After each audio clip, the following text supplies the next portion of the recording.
মোদের দেশের সরল মানুষ, কামার কুমার জেলে চাষা, তাদের তরে সহজ হবে মোদের বাংলা ভাষা।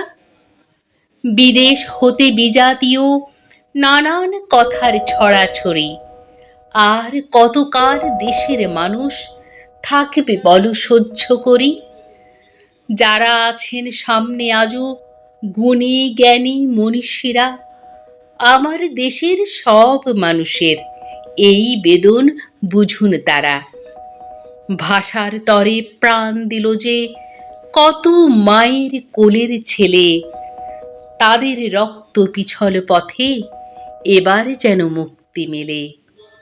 সহজ সরল বাংলা ভাষা সব মানুষের মিটাক আশা।